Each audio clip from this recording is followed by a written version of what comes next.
सन 1990 में अयोध्या में हुए उस गोलीकांड के बाद मुलायम सिंह की सत्ता गिर गई और भारी वोटों के साथ भाजपा सत्ता में आ गई। अब आई तारीख 6 दिसंबर 1992 यानी 6 दिसंबर 1992, जिस दिन कार सेवकों का एक कार्यक्रम होना था जिसमें बीजेपी ने भी शामिल होने की ठानी और नवंबर 26 से ही कार्यक्रम में शामिल होने के लिए लोग अयोध्या में इकट्ठा होने लगे। इतनी ज्यादा तादाद में लोगों की भीड़ इकट्ठा होते देख कार्यक्रम को रोकने की कोशिश की जाने लगी, लेकिन यूपी के तत्कालीन सीएम कल्याण सिंह ने सुप्रीम कोर्ट में शपथ पत्र दिया कि इस दिन किसी भी तरह का निर्माण नहीं किया जाएगा, जिसके बाद सुप्रीम कोर्ट ने कार्यक्रम की अनुमति दे दी। अडवाणी, उमा भारती, मुरली मनोहर जोशी, साध्वी रिधम्बरा, प्रमोद महाजन और विश्व हिंदू परिषद के सभी बड़े बड़े नेता अयोध्या में पहुंच चुके थे। इसी के साथ लाखों की संख्या में कार सेवक भी वहां पहुंच चुके थे और उनका जुनून चरम सीमा पर था, जिसे काबू कर पाना अब सबके बस के बाहर हो गया था। हालात को बिगड़ता देख बीजेपी के सभी नेता 12 बजे तक वहां से चले गए, जिसके बाद पूरा अयोध्या कार सेवकों के हवाले हो गया और देखते ही देखते श्री राम की नगरी धूल के गुबार में डूब गई। शाम को जब लोगों की भीड़ कम हुई और धूल छटी तो सबके होश फाख्ता हो गए।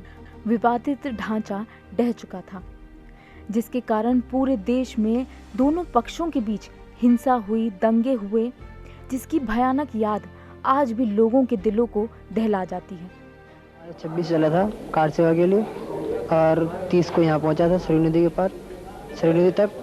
तो वहाँ लाठी चली, तो उस लाठी चार्ज में गोली चली तो गोली लगी थी। जब इस बात का पता यूपी के सीएम को चला तो कल्याण सिंह ने उसी दिन मुख्यमंत्री पद से इस्तीफा दे दिया। बाद में नवंबर 1990 से लेकर जून 1991 तक चंद्रशेखर ने इस मुद्दे को सुलझाने के प्रयास शुरू कर दिए। उन्होंने दोनों पक्षों को साथ बैठकर इस विवाद को सुलझाने के लिए राजी कर लिया, लेकिन इससे कोई खास फर्क नहीं पड़ा। कुछ समय बाद ही बातचीत बंद हो गई। उसके बाद लगातार अयोध्या का मुद्दा सियासत का एक अभिन्न अंग बन गया। वहीं राम मंदिर एक ऐसा मुद्दा बना जिसने बीजेपी को फर्श से अर्श तक पहुंचा दिया। 2080 में गठित हुई पार्टी ने महज 40 सालों में मंदिर के साथ जुड़ी जनता की भावनाओं के सहारे लगभग 14 राज्यों में अपनी सत्ता कायम कर ली। ऐसे में पूर्व प्रधानमंत्री अटल बिहारी वाजपेयी का वो वक्तव्य याद आता है जब उन्होंने कहा था कि कांग्रेस आज हम पर हंस रही है, लेकिन एक ऐसा समय आएगा जब पूरे भारत में कमल खिलेगा। अनजाने में ही सही, लेकिन उस समय कहा गया वो अटल जी का वक्तव्य आज वर्तमान में चरितार्थ होता नजर आ रहा है। इन सब के बाद राजनीति और कोर्ट कचहरी के बीच फंसी अयोध्या पर सन 2010 में इलाहाबाद हाईकोर्ट का फैसला आया और विवादित स्थान का मालिकाना हक 3 हिस्से में बांट दिया। एक हिस्सा निर्मोही अखाड़े को दिया गया, एक हिस्सा राम मंदिर के लिए और एक हिस्सा सुन्नी वक्फ बोर्ड को दिया गया।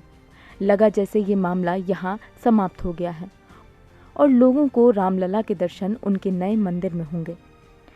लेकिन शताब्दियों से चला आ रहा ये मामला यहाँ नहीं थमा और सुप्रीम कोर्ट चला गया। इसके बाद आई वो ऐतिहासिक तारीख जिसका इंतजार पूरा देश पलके बिछा कर रहा था। दशकों के लंबे इंतजार के बाद 9 नवंबर 2019 को 5 जजों की बेंच ने अपना फैसला सुनाया कि अयोध्या की विवादित भूमि पर राम मंदिर बनेगा। इसके लिए 3 महीने के अंदर एक ट्रस्ट बनाया जाएगा जो मंदिर बनाने के तौर तरीके तय करेगी। इसी के साथ सुप्रीम कोर्ट ने ये भी कहा कि मुसलमानों को मस्जिद बनाने के लिए दूसरी जगह 5 एकड़ जमीन दी जाएगी।